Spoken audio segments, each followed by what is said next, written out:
What's up, everyone? Welcome to the Fantasy Guides podcast, brought to you by shopfantasyguides.com. I am former player and current Devy analyst Jesse Preston, and I am joined by the founder of Fantasy Guides, Stephen Rippey, and our guest host for the offseason, Andrew Teuscher, is joining us again.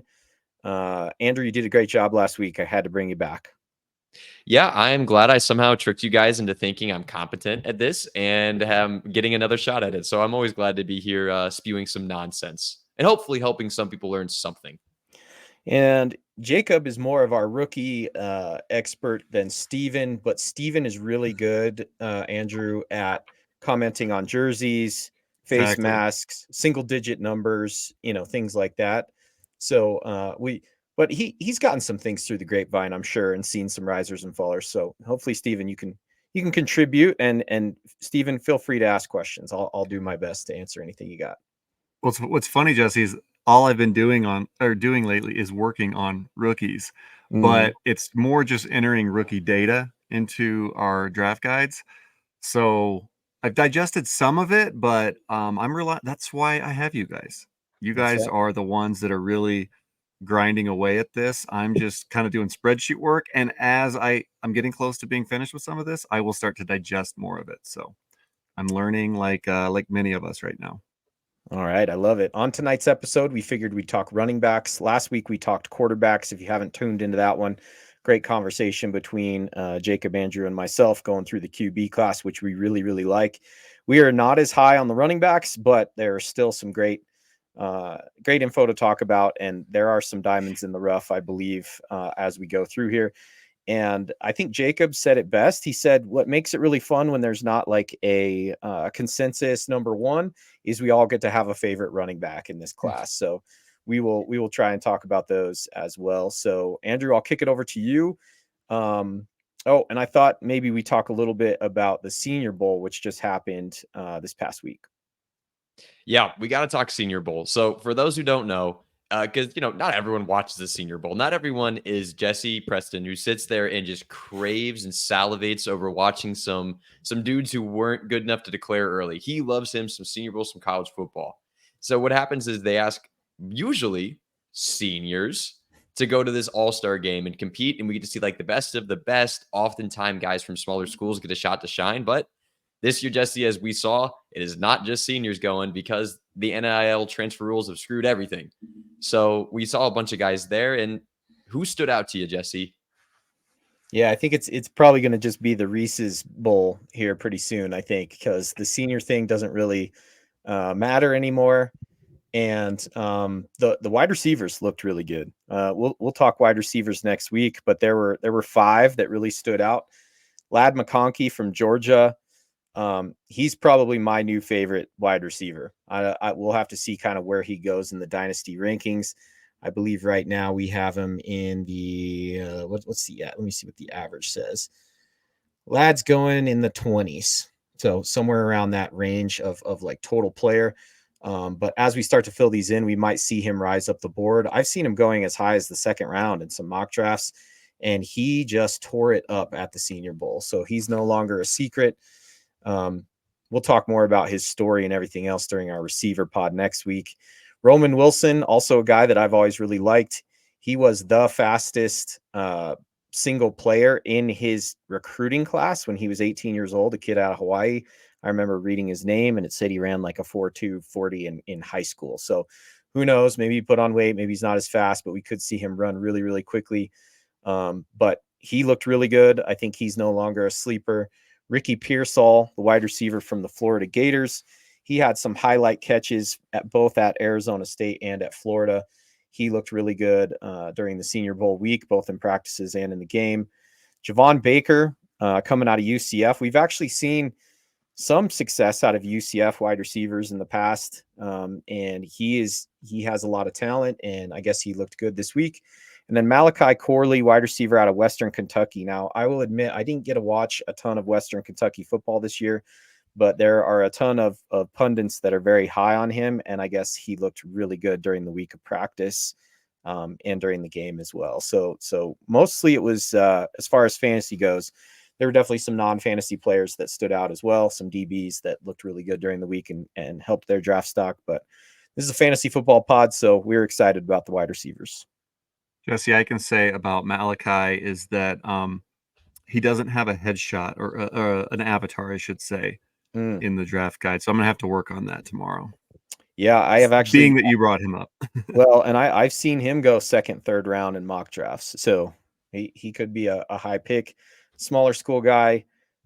He was not that impressive in his bowl game. I will tell you that. He was a guy. I think he played like the first half, and Western Kentucky was getting beat, and he just quit at halftime. And I thought that was a little weak sauce. But that doesn't, that's also a guy that's trying to get ready for the NFL. So he did give his team a half, which a lot of guys don't even play at all nowadays in the bowls. So, but that was the last time I saw him. He wasn't doing a whole lot, but I've seen him mocked very high. So we'll see. Some of these guys, I mean, we can't have 12 wide receivers in the first 3 rounds. So we'll see what happens here. Yeah, I feel like Lad McConkey is definitely a dude who people would be like sneaking into that like 7, 8, 9, 10 range in most years. But because like you said, this year's like wide receivers, and he probably is going to get up there for a lot of people. But this year's receivers are so stacked that he might get pushed way down the list. No spoilers for where he is for us, but like he seems like a stereotypical sleeper guy. People like get really high on, and he might go super high. He might sneak into the first round and still somehow be like the 5th or 6th receiver going in dynasty drafts because this receiver class is so good. So Lad McConkey out of Georgia, I'm excited about him.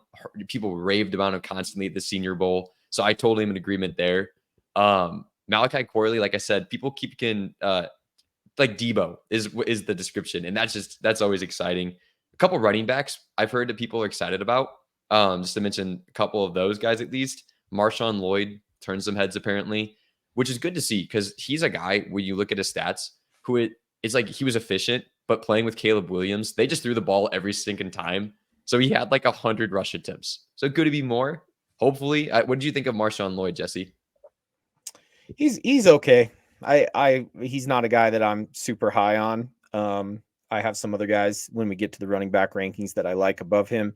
But he's a solid player. I think that he has the ability to catch the ball out of the backfield. And so he did demonstrate that at USC a bit in that offense. He transferred from South Carolina, so he's been very confusing for Steven and I because they're both USC and they're both red. And we got in trouble during a post where we still had the South Carolina logo on there that I didn't notice because he played for the Gamecocks before he transferred over. But he's a good player, but I have some other guys I am more excited about. Yeah, 3 years, I believe, for the Gamecocks, correct? Mm-hmm. No. Yep, and sure enough, that's why he snuck into one of our graphics as a USC Gamecock. And another guy we'll talk about more is Ray Davis, Kentucky running back, but I'll save on him. I figured we wouldn't talk as much Marshawn Lloyd later as he is a little bit further down the list. But those are guys who I've heard stood out. Quarterbacks, I heard disappointed, but had some good later practices, but that's to be expected from quarterbacks throwing to receivers who they've never met before. Yeah, and I guess Spencer Rattler did really well. He was the MVP of the game. He looked really good throughout the week. And then Bo Nix was like 4 for 5. And his one incompletion was a flea flicker, and he threw a dime to Tez Walker, and Tez Walker dropped it. So, Bo Nix could have finished 5 for 5. I think he's just been checking every box, even in the offseason. So he's definitely my guy at QB. The rest of the guys kind of struggle. Sam Hartman, his numbers were pretty terrible. So most of the quarterbacks didn't look very good. But generally speaking, it's tough to look really good throwing to guys that you don't know, learning a completely new system over the course of essentially like a week. So the fact that Spencer Rattler played really well, maybe he's playing himself into a 4th round quarterback or something like that maybe has a chance to earn a backup spot. And he's dangerous because he was so highly regarded all the way through the recruiting process and everything else. The kid can really throw the ball, and he's athletic. So it seems like he's going to get a shot, especially after a really good Senior Bowl. Some other guys that did not play very well, Rasheen Ali, he tore a biceps tendon. He's a running back from Marshall. I kind of liked him as a sleeper, but it's really tough with a guy with that kind of injury. He's going to be out for a while because those are pretty significant. Xavier Legette, the reason people are calling him a loser is I think he came in like 2 inches shorter than what was listed on the South Carolina Gamecocks website. I think the guy is electric, so I think that we should still, especially with smaller wide receivers still making plays in the NFL, we shouldn't just completely disregard him. Tez Walker, though, on the other hand, I've never been super high on him, and he had a bunch of drops and looked uncomfortable in route running. That's a red flag. So not great for Tez Walker because he's a guy that didn't really pop for me. So he's kind of slid down my board. So those are ones that I've adjusted based on the recent Senior Bowl. Yeah, Steven, I need you to weigh in on this. So the Xavier Leggett conspiracy, the big news there. How big of a shift is this to you? I think it's a significant one. It's 2 inches. They said he was 6'3" on the website. He's actually 6'1". I feel like that's a giant change, even though it's like not really. I feel like maybe that makes me more excited. I mean, we got Justin Jefferson 6'1". We got CeeDee Lamb 6'2". Jamar Chase 6 foot. There's a lot of guys in that 6 foot. Puka Nacua 6'2". Not as many guys in the 6'3" and above range, like tearing it up in the NFL. So I don't see it as much of anything, to be honest. Well, if you hear, you're talking to a buddy and you're like, yeah, I got a friend he's 6'3". You're like, that's a big dude. That's a tall guy. But then you hear your friend saying, I got this friend, he's 6'1". You're like, what? Okay, he's probably actually 5'11". Like he's not 6'1". That's nothing. That sounds funny, more, though, Andrew, like what girls would talk about. Not us guys, Right. He's well, Stephen and Casey are definitely heightists, so this feels like turning over a new leaf. I feel like some of these shorter receivers making plays in the league. I'm getting excited just as a smaller wide receiver. I will tell you on the Mesa State College program, I was like 5'10", 185, and there was no chance I was ever over 5'8" or 175 ever in my college career. Short king. I think the biggest one I remember seeing was 2 years ago, Wan'Dale Robinson. There was like a 3-inch difference, and that's when you start to worry a little bit. But we've also talked about the commandments. Casey's commandments are being questioned by some of the people closest in his circle. So I don't know. I'm one of those questioning it. Yeah. I mean, Wan'Dale went from 5'10" to 5'7". So that is like average height. Don't worry about it. To this dude, he can't ride roller coasters. No. But Jesse, any more thoughts there on the Senior Bowl? No, I think we hit it all, bud. You want to jump into some running backs? Let's get into the meat of it. And speaking of meat, there's a lot of meat in this running back room. All right. We talked about it last week.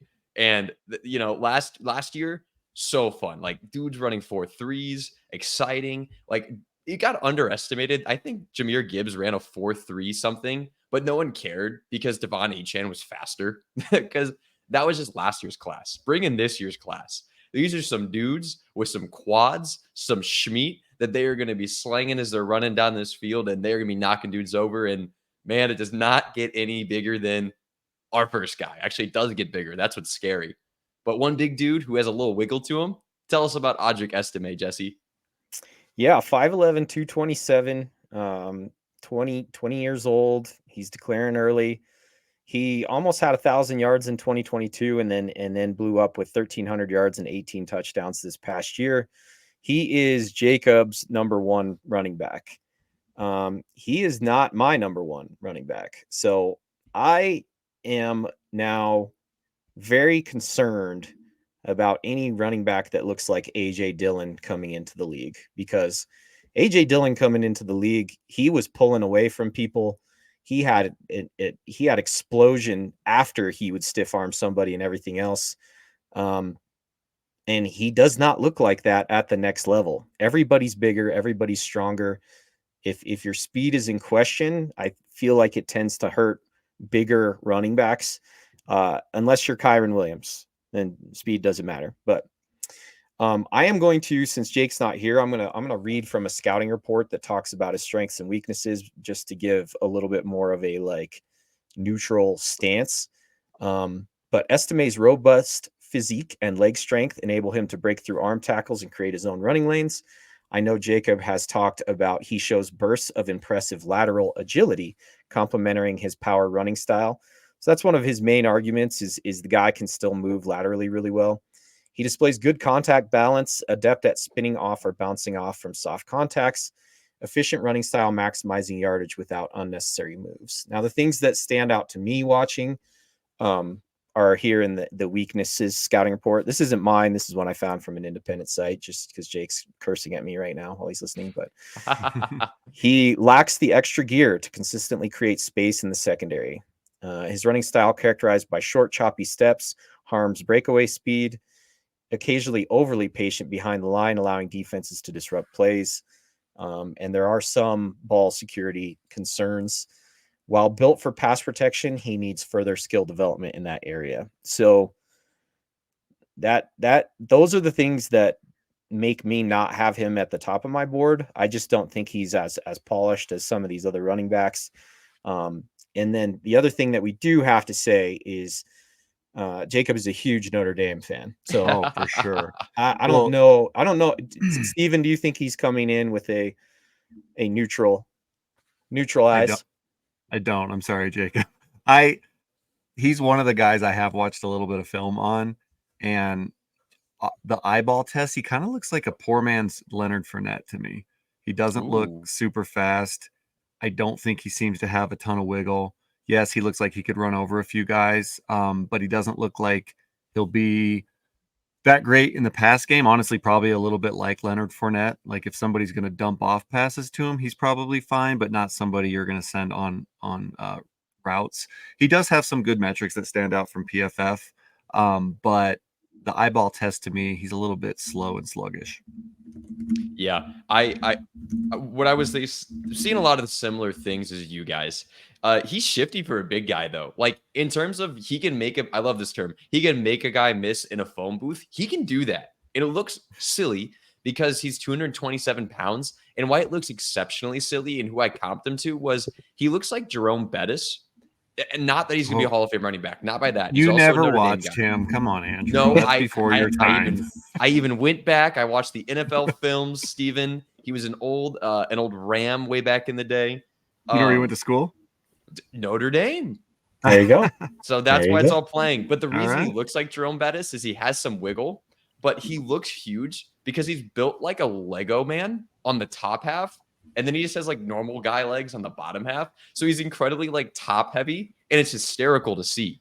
So he just looks bigger than he really is. And so you notice that when he's running that it's all up top. So when he punches through a hole, nobody's bouncing off his quads. He has to make a guy miss. Now, if someone hits him up high, they're gone. Like that dude's bouncing to Mars. Like you are not tackling this guy top half. But he looks hysterical. He looks a little bit like Jerome Bettis because of that. And PFF had this dude ranked as the top back in the class in terms of PFF grade.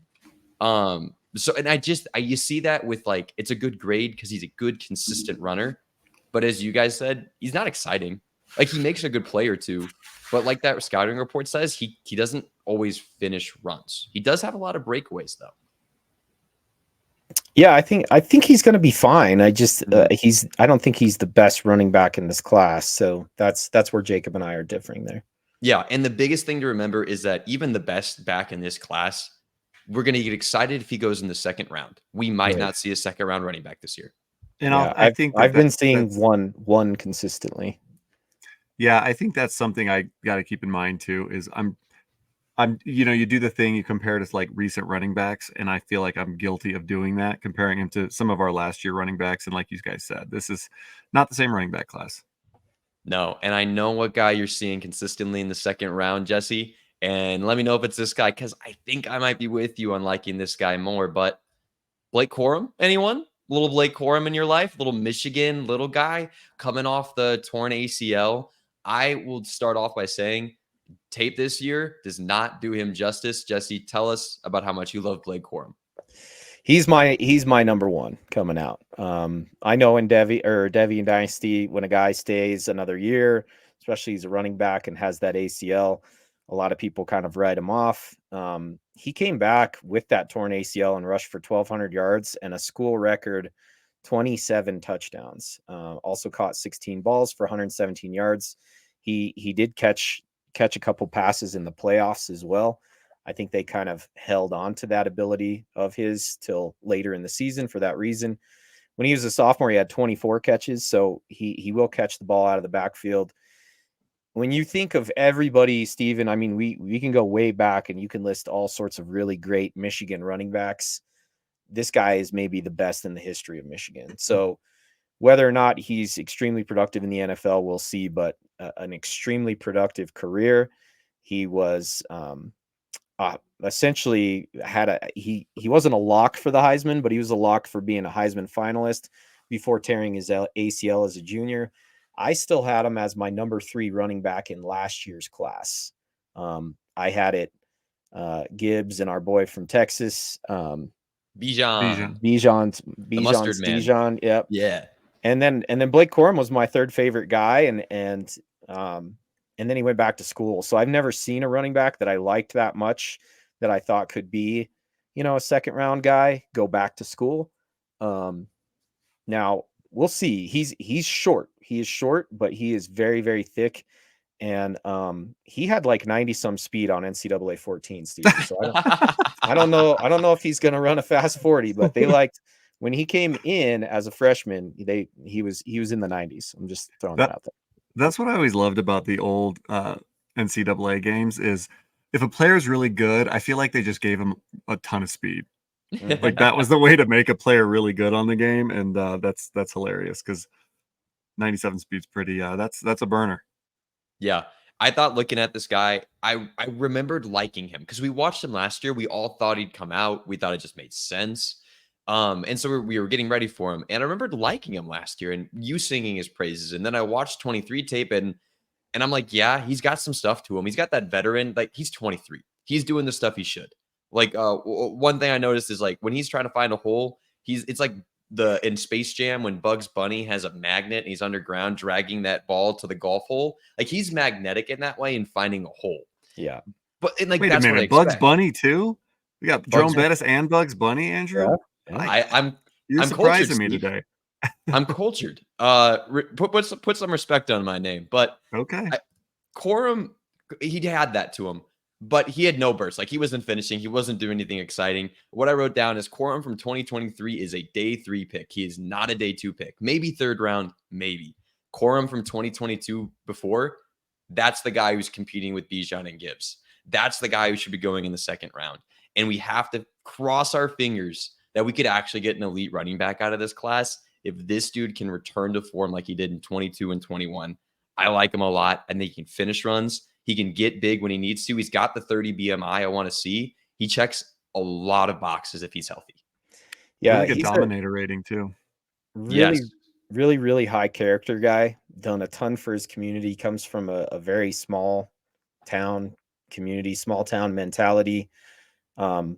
I think he's a guy that you kind of want to root for based on his background and his story and everything else.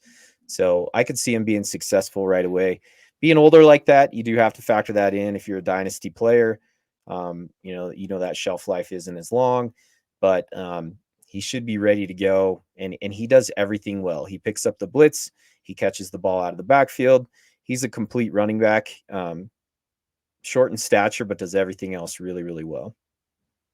Yeah, I'm excited for him with age and everything considered. I think he's a dude you can plop onto a team next year if he's healthy, and all of a sudden he's just like a low end RB2, mid range RB2, and you're not thrilled, you're not over the moon, but he's just gonna be so solid, I think, in the NFL. So if no more thoughts on Blake Corum, this next guy is a dude, and like we said, no consensus one, like no guy who's blowing anyone away. So here's a guy a lot of people have at RB1 out of Florida State, Trey Benson. All right, got a big back, Florida State. A lot of good Florida State backs, Jesse. There's a lot of history there. What are you thinking of this Mr. Knoll, Mr. Trey Benson? 6'1", 223. Another really big guy coming out as a junior. He was really productive out of the backfield catching the ball as well. That school has produced a lot of really good running backs, and I think that he could be kind of the next in line. He just does like everything well, I guess. Did not put up the gaudy numbers of some of these other guys, but still 900 yards over the last 2 seasons, and plenty of catches out of the backfield. He's pretty good for a big guy. He's got some burst. So I like his burst in the open field a little bit more than Estime. I would probably have Estime above him in the overall rankings. And we still haven't gotten to the guy that I see going first. So again, just kind of Ooh. shows you how different some of these rankings and everything are. But Well, to your point, Jesse, his breakaway run percentage is the highest out of this class. okay. So you were just talking about that. That speaks to it. Yeah, I have him as my fourth running back. I do really like him. I think he could be a really good one in the NFL. Basically, the top 5 are a little bit interchangeable, though. That's where we get to see what exactly a team is looking for. But yeah, Steven, and you list off Cook, Dalvin Cook from Florida State. They just look similar with the ball in their hands, with the same helmet on, single digit number, all the things. So, poor man's Dalvin Cook. Yeah, I mean, the first thing I wrote down for this guy is he's built right. Estime's built wrong. Like, that dude is not shaped like a human being supposed to be shaped. It's hilarious to see him play. I love it. Want the best for Estime. Trey Benson's built like a running back, and he's built like a good running back. So the first thing I wrote down was nice quads, bro. We need some good quads in the league. Like, he fills those pants nicely, and I mean that in the most platonic way possible. I'd refrain from saying that too often. I'm being innocent here, Steven. Innocence. But he can get skinny through holes as a big back, and he has a lot of those traits I like to see. He just doesn't do it as consistently as a Bijan or a Gibbs, but he has those flashes. If somebody gets a hold of this young man, and I can call him young man because, guys, I'm actually older than some of these people for once. It's crazy. But if someone can get a hold of this young man and teach him the ins and outs and like you make him more consistent, I think he's got a lot of burst, that breakaway speed. Let's see it more. That Florida State offense was a lot worse than I thought it was. So he didn't put up gaudy numbers because there weren't really gaudy numbers to be had. There's 2 receivers there who might go round 1 or 2. And that's because they're both really talented. I don't know how this offense didn't have more yards. I like me some Trey Benson. I think there's some excitement there. He might be a guy that a team grabs. It's like, actually, we see a lot here. But any other thoughts on Mr. Benson? No, I agree with everything you said. When all's said and done, he could be the best one. I don't, it's just, again, it's a little tough to tell because there's not a ton of traits separating each of these ones from the other. So he does have really good size speed combination, and he was productive as a player. He helped Florida State to an undefeated regular season. I don't think he played in the bowl game. I think he may have sat out, just like every other player on Florida State sat out to get housed by Georgia. The score indicated a lot of those guys did not play. Yeah. So, and he wasn't like super impressive in the ACC championship, 3.7 yards per carry. They kind of bottled him up. So we'll see. He didn't finish extremely well, but yeah, I think, like I said, I think I got him at 4 right now, and I feel pretty comfortable in that 4 or 5 range. Yeah. Again, any one of these guys top 5 could weirdly land on a team and be really, really good because they give them opportunity and they grow a little bit. So no crazy guy, but you got to keep an eye on him. A lot of second round rookie picks. All right. Another guy that a lot of people like. And I've seen a lot of people, this might have been the guy you were talking about, taken second round, really hyped. PFF's second highest graded guy in this class is Jonathan Brooks. Guy sat behind Bijan for his career, breaks onto the scene, has an absolutely massive productive season. And I had to go rewatch him. He might be sneaking up to my number 1. Jesse, you tell us about him though. He's the one I've seen maybe the most consistently being drafted in the middle of the second round. He's Mel Kiper's top running back. If you guys are Kiper guys or McShay guys, and listen to that, he is he's their top guy. He looked really good this year. There was not a huge drop off from Bijan. They had another Jaden Blue is another running back that they had, and they did split time. So he wasn't really like a featured player necessarily. So, 1,000 yards rushing, 10 touchdowns. He caught 25 balls. I think that's really good for fantasy purposes. And yeah, another 6'2", 202, pretty well built guy. And normally a torn ACL would be like a huge red flag, but apparently now we just tear ACLs and play the next football season, and it's like no big deal. But he did tear his ACL late in the season. Cool story, I think, because the coaches knew that he was probably going to the league. They actually suited him up and put him in the last game that they played at Texas, and they let him just go out onto the field for a kneel down, even with a torn ACL. So that's one of the lasting memories of Jonathan Brooks. They must have really liked him there. I think he's a very solid running back. What were you going to say, Steven? I was just going to say to the ACL thing, I might be targeting guys with torn ACLs. Brees Hall looked like, I mean, he looked better than before. Sometimes with this rehab, they're in even better shape than they were, prior to tearing. So I'm sort of kidding there, but at the same time, I'm not worried about ACLs at this point with modern medicine. Yeah, and this guy's got a lot of explosiveness to his game. It does make me concerned. He's going to be hard to read. Like, whenever this guy first gets there, not only are rookie running backs super annoying because it's when are they going to get the real time work, and are they ever going to get it? And is he look good right now or bad right now because of the ACL, or is it because he isn't getting work, or is it he's going to be a headache? So be prepared for that when you draft him. Unless a team gets a second round pick on this guy, you're going to be a mystery for a year, I'd think. But I wrote down that he's one of the few guys in this class who can make the most out of space. All of the other guys do a really good job of getting to the hole they're supposed to get to and getting into the space. But when Jonathan Brooks gets into space, when Bijan Gibbs get into space, like again, that level of guy, they're able to make the most out of it, find a way to fall forward, make an extra guy miss to keep it the play going. And I see that in Brooks' game way more than any of the other guys. Most of the other guys get to a hole and there's just no one else there, and that's when they take off. Brooks can make a dude miss. He can win a play. And that's one of the few guys who can, other than Quorum, if he gets back to where he was. So I'm actually a big fan of Jonathan Brooks. That ACL scares me. We'll see what the draft says about him. But again, throw him into the pool, throw these guys into a bag, mix up that bag. It should make that motion. And then, throw these guys out and who knows who's going to be the top guy. Steven, can you explain to Andrew, this is a family friendly podcast here? I'm trying my best. Yeah. We never say anything stupid.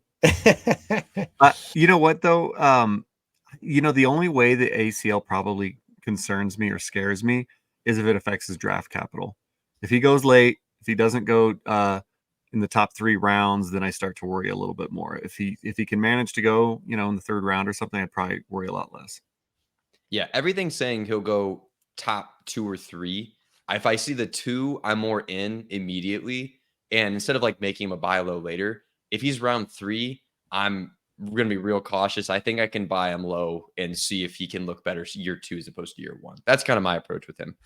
So of the guys we've mentioned, just my order, if I was drafting and it came up to my spot, I would take Corum, then I would take Brooks, then I would take Estime, then I would take Benson. That's how I have it listed currently.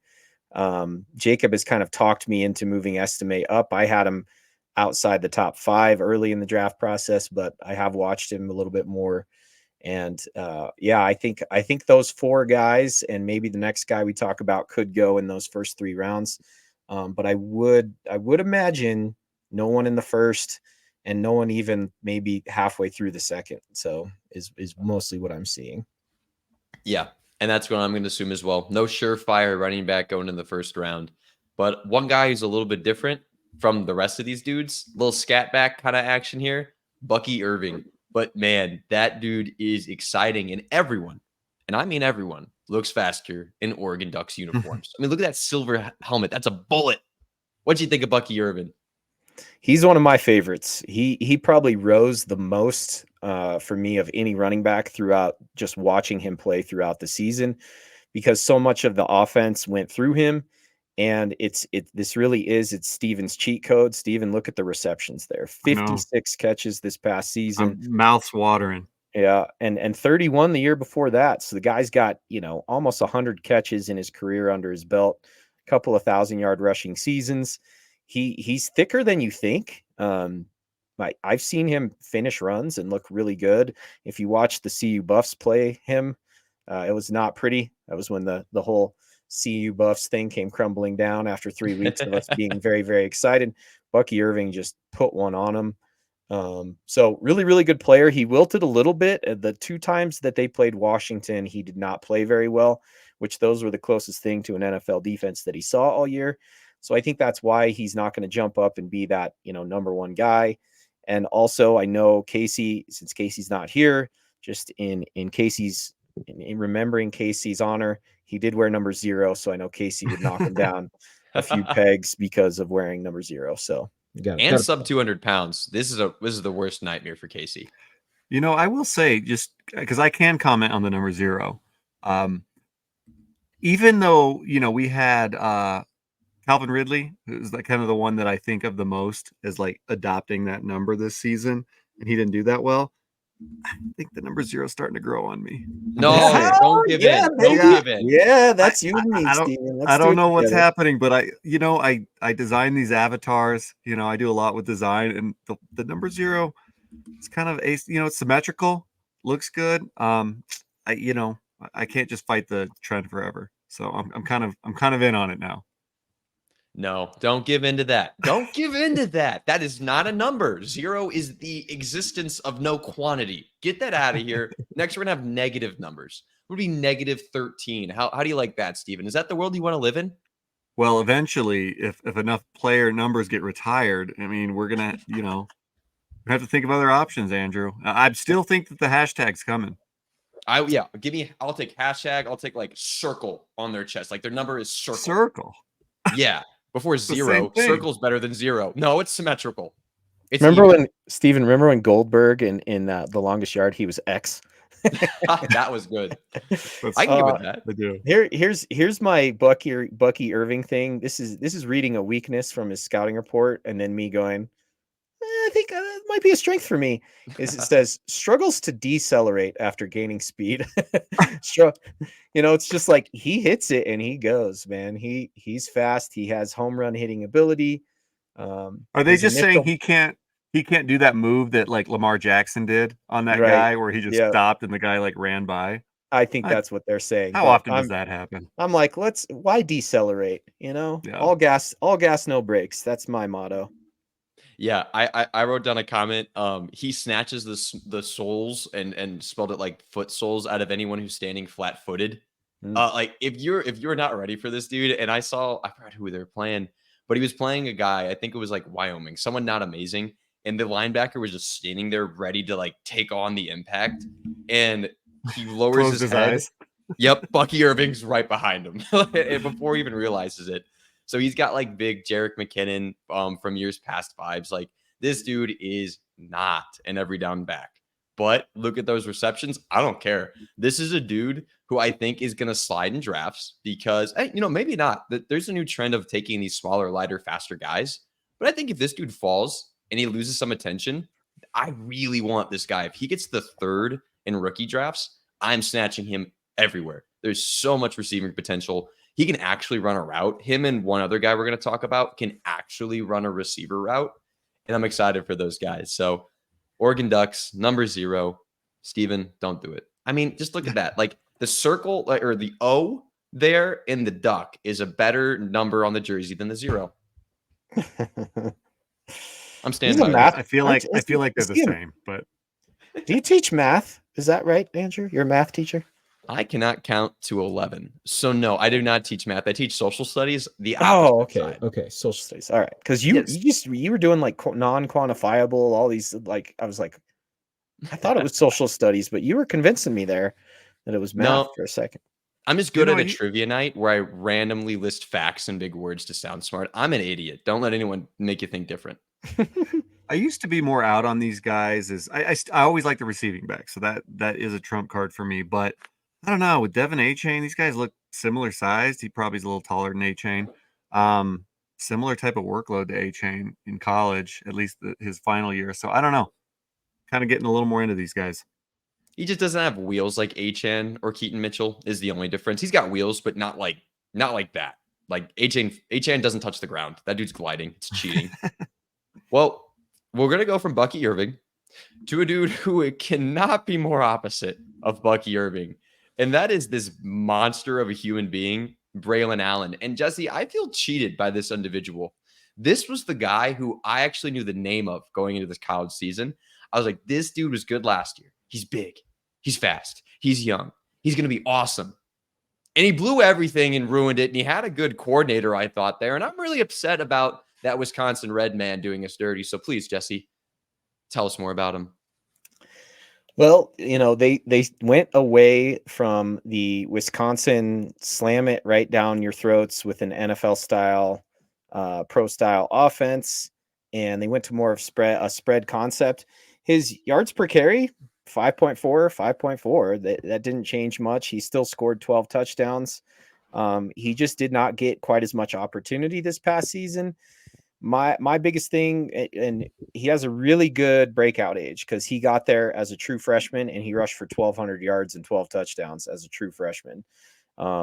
He just showed up on campus and was their guy, the centerpiece of their offense right away.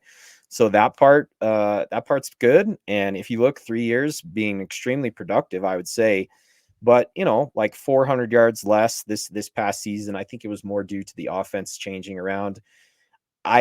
I don't see another gear, and they tried to get him into the passing game, more of a spread offense, and he caught 28 balls, but he caught 28 balls for 131 yards. So, averaging 4 yards per reception, he wasn't turning those receptions into anything. He did not have a single receiving touchdown. So I worry about that limiting his upside at the next level. And he just seems like, this is back to that estimate thing. He's a really big physical runner that doesn't really seem to have that gear. And I think that the spread concepts are becoming more in vogue in the NFL. And that's why you're seeing a guy like Kyron Williams look really good, because he's playing in essentially a spread offense instead of just having to ground and pound with a fullback and a bunch of tight ends in front of you. So I don't know. I think that the production falling off as he entered into the spread is a pretty big red flag, considering that he's not gonna go run that crazy 40 time like Jonathan Taylor did. Although I didn't think Jonathan Taylor was going to do that, and then he did. So maybe this guy will as well. But 6'2", 245, he's a big fella. Yeah. He Go ahead, kind of gives me just his profile, just his physical profile, very AJ Dillon. 6'2", 245. I think AJ Dillon was 6 foot 247 coming out. What I'll say to that is, how many running backs can you list that are 240 plus that became very good At fantasy for sure? I think in general, and like half of them are actually Wisconsin, because you got Ron Dane, like not good. that's what they do. That's what they produce there in Wisconsin, is those big giant running backs. Well, I can tell you the only ones I can think of: Derrick Henry, who he's not that. That was a special player. And the LeGarrette Blount are like two running backs that I can picture being over 240 pounds that were anything special. Who was that monster for the Giants that kept going? Brandon Jacobs. Brandon Jacobs. There's your other one. And even he was pretty, not so good. He had a couple of games here and there, but his thing was the vulture, right? So maybe you do, if Braylon Allen goes to a team that is just waiting to hand it off to a guy down on the goal line, maybe that works out in his favor, because he's a lot of man coming at you. Same thing with Estime, but just, I don't know. I really do feel like the NFL is starting to shift its focus a little bit to these kind of every down backs that can catch the ball out of the backfield and do something with it, versus these big ground and pound guys. Just as you go down the list and you look at all 30 teams, it's hard to find a team where the featured back is that big giant pounding running back, except for Derrick Henry. Like you said, Steven, he's becoming more of the outlier than the regular. Yep. Yeah, I mean, you guys mentioned how many of these guys who are 245 plus pounds are good in fantasy. I mean, there just aren't many guys who are 245 plus pounds and can run. Yeah. I mean, he's 6'2". That's a linebacker. All right. And I'm just scrolling through StatHead right now. No free ads, stat head, but great site. I'm just seeing like fullbacks like that are at Yeah. that weight. It's not common. It's not common to be that well, it's not that common to be that big in general, but to be that big and be a running backs even not a lot of Now, them. I'll tell you guys right now. You guys know we've talked about this last year, Steven, with some of the draft or the combine prep. He's going to be 232 Yeah, or yeah. something, right? At the combine. He's Well, out there. He is dieting like a mofo so that he's going to come in at a certain weight to make himself look as good as possible. While other guys are like, I'm not running the 40. I am just crushing food and getting fat right now. Cause they really are. They're trying to push 10 pounds this way, 10 pounds that way. Lose two tenths off the 40 this way, or, and they do it strategically. So I wouldn't be surprised if he maybe he'll weigh in at the combine a lot lighter. And then, or well, no, it was the other way. I think it was Bryce Young who got really big for the combine, but didn't run, right? Because Yeah, he ate he a wanted to million be thicker. cheeseburgers every single well, but day. Yeah. it depends on if he can run with the weight, because I feel like back in the day, Leonard Fournette actually came into the combine pretty big, but he ran like a 4.5 flat, and everyone was pretty impressed with him. So if he can keep a decent speed at the weight he's at, maybe he doesn't lose as much weight. But I would like to see him at the combine with a 2 and then a 3, not a 2 and a 4 in his There you go. weight. I think There you go. 230 something I'd be happier with. Yeah, I think if this is a dude who, if I go through and I do some just statistical analyses on these guys of like what are some just stat quantifiable check marks I can check off, he hypothetically checks all of them. Like hypothetically, he is a Bijan level physical specimen. Now he doesn't cut like Bijan. He isn't good at finding hole like Bijan. He doesn't have the skill like Bijan, but size, got it. Speed, got it. Early breakout age, got it. Production, got it. Receiving back, got it. Now, statistics say he's those things. I don't actually think he's that special. I had to scroll a long way to find Braylon Allen's PFF grade on PFF's ranking list there. Yeah, it's not that high. No. And I'm looking at guys who are between 235 and 245, and I'm seeing Jerome Bettis, so that's a good one to be. But then like Eddie Lacy. And so I don't know. Yeah, no, it really is. It's the Eddie Lacy and the I've said his name 5 times, the guy from the Packers, the AJ Dillon. It's Or the AJ AJ Dillon. Dillon, Eddie Lacy stuff that's just it's like we all get really excited and then it's like it's just a big target in the NFL, Yeah. these guys are just as big as you are. So I don't know, it's just been a while since we've seen a guy that still runs through people. And really it's Derrick Henry and then everybody else is just kind of looking like a backup that you put in every once in a while. So Yeah, these that's guys why aren't I'm like a little off on Estime and Allen, versus where I would normally be with running backs. yeah, he's like bigger than, Fred Warner, but he's not running over him and he's not No. getting away Right. from him. So Right. yeah, that's what No. we run into. And I wrote in big letters on his page on my little iPad here, get him a map, because he is lost at all times. He does not know what to do with that body. So please, someone in the NFL, get him a map, tell him where to go. But this next guy, a little better veteran-esque to him, knows what he's doing, knows where he's going, and he knows how to use that big body of his. Ray Davis, Jesse, I know this is a guy you like, and a guy we talked about in the chat one day. I think he scored like 5 touchdowns in a game, and someone demanded that you tell us about who this man was.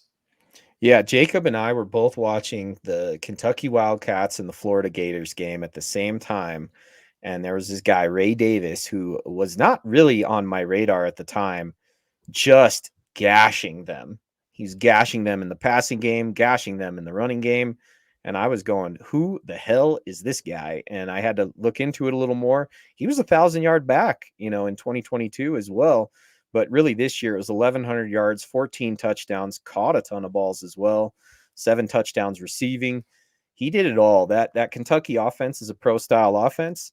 So he's literally a guy that was like in the pros, circled back to be their offensive coordinator. So that bodes well. And he kind of did everything well. I think I have Ray Davis maybe higher than a lot of folks, but I have him as my 6th running back. So I really like him. I have him above Braylon Allen for that reason, all the reasons I just listed. I think he's a complete player. And yeah, I don't know. I really like him. Yeah, I thought he was a big dude. Again, another guy that a lot of people were really excited about at the Senior Bowl, of showing off that size and speed. And he's condensed. I don't think he's 5'10, but he definitely is 220, is kind of the feeling you get from him. And he's got, I wrote dynamite for legs. He's explosive. He's really freaking old. I double checked that age because I didn't believe it. That dude's 24. Well, Let me go back to you don't Braylon need to Allen. double check the age when you see he was in college for 5 years. Yeah, That's 5 true. years. Lots of people go to college for 5 years, Steven. Braylon Allen cannot consume alcohol. All right, he's 20. Then Yeah. you get this Ray Davis guy. A lot of his stuff is physical.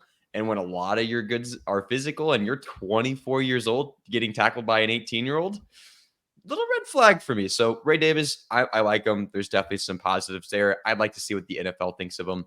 And then I'll kind of cast my vote with him. And that's kind of how I'm doing this. Like, but could be something there. But a tier down from the top 5, I would agree. Yeah, and I mean we're already getting down into the 4th, 5th round now with guys, right? Because I don't think you're going to see Ray Davis in the 3rd. So yeah, 5th, 6th, 7th round running backs is what you're talking about now. So we're already in a position where maybe all the receivers that you really liked are gone, and now we're starting to get down to the well, maybe I have to take a running back. That's more where we're at with these guys because this again is just not the strongest class. And there are so many really good wide receivers. I would suggest at this around this range to just start throwing darts at wide receivers versus really, leaning into one of these running backs. But you never know because we did have, Steven, who's the kid from BYU that went to the Falcons? The guy that everybody hated that had Oh, Bijan Tyler Robinson. Algier. Yeah, Tyler Tyler Algier. He went to such a good situation that really changed the outlook that everybody had on him. I actually liked him before the draft, but so it could be similar with Ray Davis, right? If we just see a situation where he could be one of those top 2 running backs. At this point in the game, I really like looking for running backs that are 3rd down backs that can come in and can do pass pro and can catch the ball because I feel like that's how they get on the field as a rookie. And what you want is you want your running back getting on the field as a rookie. You want them contributing on special teams and on 3rd downs. So they don't have to be the guy at this point. And, I think Ray Davis brings enough to the table to kind of be that type of player. But there's a couple other guys further down the list that I think I'm maybe just as excited about. Kind of depends really on landing spot. You know who he kind of has a physical look to me is Maurice Jones-Drew. Like a short, stocky guy, decent receiver from his stats at least in college. So obviously not going to get drafted like we saw Maurice Jones-Drew, but just physically he kind of has a look like that to me. Well, and I actually forgot, but my comp for Blake Corum was the muscle hamster because he just is so small but so just jacked and physically gifted, even though he's on the shorter side. He always kind of reminded me of him, and he's that kind of dynamic playmaker too. So that's why I had him at the top because Maurice Jones-Drew was a decent fantasy back for a while there. Oh yeah, definitely. All right. What I'm going to do here, gentlemen, is do a quick drive-by of these last couple guys we have in the top 10 because I want to ask one question about our overall dynasty rankings for this class. So stop me if there's something you want to say, but I'm just going to give a little general profile of these last couple guys. So next up we got Marshawn Lloyd. Again, another dude. Not to spend too much time on him. We talked about him at the top. Senior Bowl, tearing it up. BMI, hello, big man. Little height, big weight. That'll play in the NFL. Little receiving back play. Hard to tell with the stats, like we were saying. Caleb Williams throw the ball a lot. Team doesn't run a whole bunch. Any passing thoughts on Marshawn Lloyd? Well, I'll just say he's a guy that, he actually stands out in the dynasty guide because he's got a very high, I think he's got the highest elusive rating of the guys in this back that PFF tracked. His yards after contact per attempt are the highest out of this class, and his breakaway run percentage are the highest out of this class. So there are a few things, and he's got a decent grade, an 82 PFF grade. So he's got a few things that are going for him. So I'll just point out that those things stand out a little bit to me. Yeah, I like think it. I think it depends where he lands because he's just kind of a B running back for me. So Yeah. the hearing the B PFF grade is, Yeah, he's got the 82 PFF grade. That's a B. yeah, That's a B minus. B minus running back. So it's fine. Exactly. Now let's get to a guy everyone's going to compare to Danny Woodhead and Christian McCaffrey. Take one guess at why. Will Shipley out of Clemson. Little receiving back action. This is another guy who I noted can actually run a route, and so that's more why I think he's CMC. If you put CMC in a freezer and he didn't let him eat food for a while, and you took his athleticism like Monstar style. But CMC in that way, and that he's shifty, good receiving back out of Clemson. Clemson's offense sucked this year, but he seemed like he was a little bit of a spotlight. Any little quick tabs on Will Shipley? He's been the bright spot on bad Clemson teams for a couple years now, and I really like him. He's my sleeper. This is the guy that I would be targeting in that, Lattimore, Braylon Allen, Dylan Johnson, Isaiah Day, I because of the receiving upside and that I think he could come in. He was the kick returner for the Clemsons, for the The Clemsons, Clemsons. for the Clemson Tigers. He was their kick returner. He runs mad, like angry, trying to hurt people and spin out of stuff and give every single, and it's led to some injuries because he's going so hard all the time. But I do think if he stays healthy, that's also the thing that can endear you to your teammates right out the gate and get him into a position to see the field a lot. So Will Shipley he's my deep sleeper this year. Worth definitely watching. If he goes to a team that needs a third down running back, he's perfect in that role. And we'll have to see how fast he is. This might be like a Kyron Williams situation where he doesn't run that fast, but he's fast in pads. He broke tackles, made plays. He wasn't always healthy, but part of it was he was going so hard all the time, twisting, throwing his body around, never going out of bounds. So we'll see if he stays healthy, but I like his attitude and effort as a running back.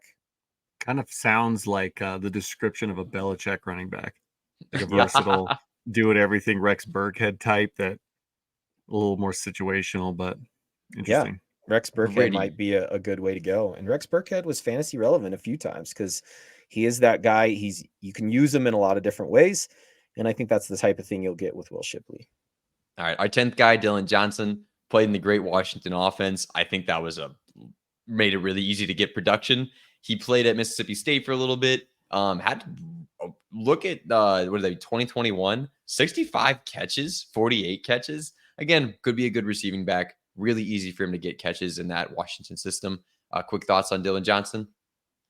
I think he's another guy that if the fit is there, he could produce. He was not really on my radar and then had a really good season. I mean, if we look at 488 yards, 485, 225, I didn't really know who he was. And then he had just some monster games this season, monster games in the most important games. He killed USC. I think he went for like almost 300 yards rushing. He killed Oregon both times he played him. So they were able to lean on him in the spread. Now, can he run with a stacked box? I don't know. When you have 3 NFL wide receivers on the outside. And then he also did not finish a few games down the stretch. He had some injury things, and I think that pushes him down the list and enough that, again, at this point in the draft, if there's not a ton of upside as a third down back special teams guy, I'm probably targeting wide receivers at this point. Yeah, I'm totally in agreement with everything you just said there about Mr. Johnson. He's got some good to him, but I'm just not sure. It's we'll see where he goes. A lot of positions. Where is this guy going to go in the draft is going to decide a lot of these guys' final outcomes. But that gets us through all of our running backs. So there's one last question I want to ask you guys. Steven, if you have input, I know you're kind of getting around on these rookie picks. Jesse, I'm sure you do. Looking at the rankings, if you got them pulled up, this beautiful, oh my goodness, chef's kiss, Steve. This beautiful fantasy guides dynasty ranking sheet I'm looking on. It's got colors. It's got Dude, bars. I have this is some of the stuff I'm working on, Andrew. I've been really streamlining this whole process to make it easier for us all to update things. I've been using AI to help me with some of this stuff. So, I got to put in a little bit of the back end stuff that people don't actually see. This isn't the pretty colorful stuff that you see on Instagram, but it's going to make a big difference this off season and definitely going into next football season. Hey, I'd say it's pretty and colorful, but the question I have for you is going to make you tear into this pretty colorful thing. When we're drafting at this point, and then there's a lot that's going to change, but I want to know, as of right now, where are your tiers? Where are you drafting in like this tier of, I feel really, really good that I have a piece on my team for years to come. Like this is going to be a hit. I'm excited. And then we're going to mosey into where you more like maybe we'll call this like the Jordan Addison kind of range, say Flowers range from last year, where you're like, I'm pretty sure this guy's good, but if he flops, would be super surprised, may not have the most potential. So let's kind of work our way down this a little bit. Those first couple tiers, where's that first tier break for you in super flex leagues, Jesse? Where's that first, like, this is dynamic, explosive, I'm excited to have it kind of tier? I would say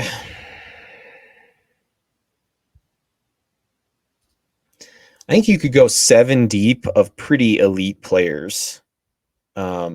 I'll rattle off those first 7 to give you more time to think. So that's like Caleb Williams, at least according to our rankings, and this is pretty close to most mock drafts. Caleb Williams, then Marvin Harrison 2, Drake May at 3, Jaden Daniels at 4, Malik Neighbors at 5, Roma Dunze at 6, Brock Bowers at 7. Is that what you said, 7? Yeah, I feel pretty confident that those 7 guys are going to be really, really good NFL players. Brock Bowers is probably the one that I'm the most excited about personally, because when you're in Superflex and he's fallen back to the 7th spot, man, I think he's the second most dynamic fantasy player in the draft. So I think if you can get him at 7, you're still getting a ton of value. And then that's kind of that first tier where then I think you get into some a lot more variation in like where people like guys and what's going to happen. The receiver thing's interesting. We'll talk more about that. Keon Coleman, Xavier Worthy, Brian Thomas Jr., Troy Franklin, A.D. Mitchell, all those guys show up in like the first round of mock drafts. So it just depends which one of those goes, right? Somebody's going to fall in love with somebody there, and then that will make those receivers enticing. But as for right now, like if you're going to try and find a tier of like how to, get into a draft, I feel like you'd be hard pressed to really make a mistake in those top 7. We did talk about how Jaden Daniels is maybe a little risky. But man, Harrison, Neighbors, Adunze, Bowers, Williams, May, guys are all really, really good. They feel almost can't miss to me. So I think that's your can't miss tier. Yeah, and since this is a family show, I don't want to get too graphic, but like Nerf gun, like one of the really like powerful ones. Have you been shot with a recently made Nerf gun? Yeah, well, so I got one for Kiefer for Christmas a few years ago, and it sucks because he never wants to play with it because it's too powerful. It's got the little yellow balls. It's barely under a paintball gun. He shot me in the neck one time, and I felt like that. What's that movie, Jesse, that we always quote? It's Old School when he's like got darted in the neck, jugular. Because I was like, I like held my neck like I was expecting my jugular to go. You got a dart in your neck, man. You're funny. You're crazy, man. You're crazy. Yeah. So I would say, is that the kind of Nerf gun you're talking about, Andrew? Because I also got a Gatling gun Nerf gun, but that just shoots out the little darts, and it's awesome, but it doesn't hurt as bad. So you want the painful one. Yeah, I mean, these Nerf guns, they kick nowadays. They got some good technology in them things. So I'm saying one of those guns to my head, not to be too graphic, but there's a threat of danger here. Those things are powerful. If I had to say like guys who I think will smash, like if I take them with one of my picks, I'm going to have something at least. Top 3 for me is like, for sure, like obviously Drake May, Caleb Williams, Marvin Harrison are going to be good on my team, produce in fantasy for at least a few years. And then from there, I'm with Jesse still, where I'm feeling really darn good still about the rest. Like I have a really hard time separating in anyone from 4 to 7 now. And then again, big teardrop after that. So that's kind of what I wanted to address with this. Top 7, thumbs up. After that, we'll see what the draft takes us. I also think go ahead, Jess. Well, I think the other thing that makes this particular draft interesting is how many quarterbacks that you're going to have taken really high. Because what that does in Superflex especially is all those guys get pushed into the first round. So I will say, if we're just talking like general draft strategy moving forward, man, those second round picks look good to me because, somebody's going to fall in love with Michael Penix. Somebody's going to fall in love with JJ McCarthy. Somebody's going to fall in love with Bo Nix. All three of those guys end up being first round picks in a super flex draft. There's a lot more variability there in those guys actually panning out. And that puts this whole big slew of wide receivers that we all really like. There's like 6 of them then that you have an opportunity at in that second round. And some of these running backs, so one of these running backs will go in the actual second round. And, you have a draft where none of them are going to go in the first round of a rookie draft this year in Dynasty. So, if you love Blake Corum, man, you might be able to get him at the 15th, 16th, 20th best player, right? So that's something that I'm looking at the second round holding a lot of value. Those first 7 picks are the elite ones. And then there's a lot of value in the second round. It's that would be just an overall strategy for me. I don't know, Jesse. You're talking to somebody that has a boatload of Superflex second round picks in our league.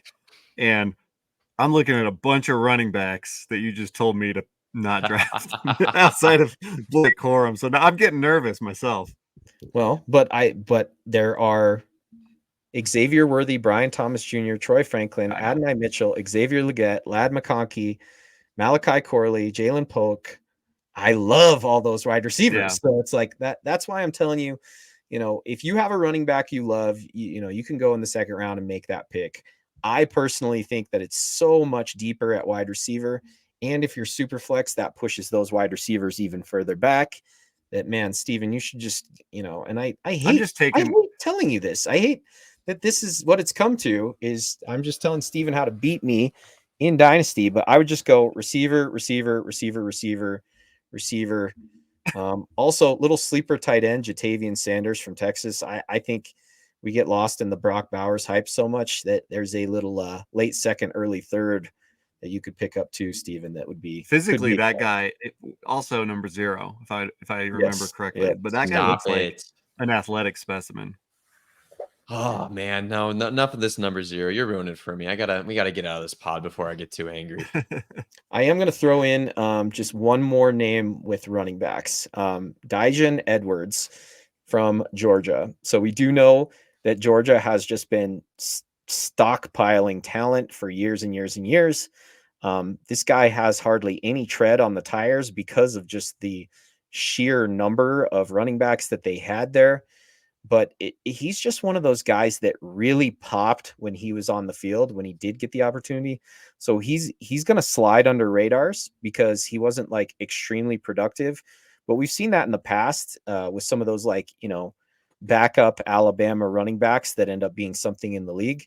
I would keep an eye on him as kind of a deep sleeper there. I've actually moved him in my rankings up above the last running back we talked about. I moved Dylan Johnson. I moved him above Dylan Johnson just purely for the opportunity to break out at the next level with hardly any wear on the tires. And he was really, really highly recruited, 5'10", 201 speed. He ran for 13 touchdowns and 881 yards. It's not like he didn't do anything, but I just think he's really, really under the radar and a very, very talented guy. In that Florida State game we talked about, 7 carries, 62 yards, and 2 touchdowns. That's 9 yards to carry, guys. So I think he's legit. And I think he's just been kind of buried on a really, really good team. So there's kind of a deeper one for you. Nice. Yeah. I like it. These running backs are going to be a mess. We'll address them more as the season goes on, though. All right, guys. Well, I think we'll call it for tonight. Make sure you tune in next week. We will have some combination of Andrew and I and a third guest to talk about wide receivers. And it is a really, really good wide receiver class. We will try and keep everyone appraised of any of these off-season all-star games and things like that as we build up towards the combine. For Steven, Andrew, and myself, thanks for joining us. If you enjoyed this podcast, the best way to help us out is to refer a friend. I know you don't want to because we're helping you out and you're trying to beat your friend, but you should tell your friends about us so we can get and give it a rating. Give it a rating on yes. whatever you listen to. That's right. That's right. Anything else to add, Steven? No, just I'm very close to finishing a lot of these rookie profiles. It's a lot of work to put. I think I've got like 70 mostly finished. And once I do, I'll announce that on Instagram, and I'll probably send out an email newsletter about it, so that you can, kind of compare all of these rookies. But also, we're gonna have them ranked within. It's a little hard to rank undrafted rookies, but I'm doing my best to try to rank them within the actual NFL players, to give you kind of an idea. Once the draft happens, we'll have a much better idea of that. But yeah, you can start playing around with it, looking at the rookies, and kind of helps, negotiate some trades or make some trades leading up to the NFL draft. And yeah, so that's what I'm working on, and I'll make announcements soon. It also keeps us ready, right, to pounce as soon as the draft happens and start reevaluating. And then we always have a pod right after the draft to kind of talk about where our risers and fallers are, because those landing spots are so important. And also, the combine, we can watch these guys cross off the 4.72 running backs that end up being MVP candidates, whatever. Well, One time. Well, and you know what? A lot of people are like, man, all this prep work just to have a guy named Puka Nacua, be the top 5 wide receiver in fantasy. That's a great name. When I drafted him, well, first of all, Jesse talked him up, and then Jacob fully bought into him, and then I drafted him in our dynasty league. And when I drafted him, I had like at least 3 people text me like, "Oh!" So this is the process we go through to where a guy like Puka, none of us saw that happening, but we all saw upside and we all liked the guy, So, and that all comes from this process. Absolutely. I'm trying to quickly thumb through my Instagram to see when I was talking about Puka Nacua, because I had a picture of his face on one of my write-ups. Hot takes, 2022. Puka Nacua is going to have a big game against Baylor, and then NFL scouts will start to take notice. So we try and get on these guys early, like Steven says. And then when we all agree, that's why I really like the way we've started doing the consensus, Steven, where you let us all jump into that rookie sheet. And when we all agree, we tend to be hitting on these guys. So we are all pretty much in agreement that this is going to be a very strong class at the top. So get excited for your rookie drafts there, and then good quarterbacks and good wide receivers. So should be fun for fantasy. All right, guys, you guys have a good one. Talk to you later. Peace. See ya. Later.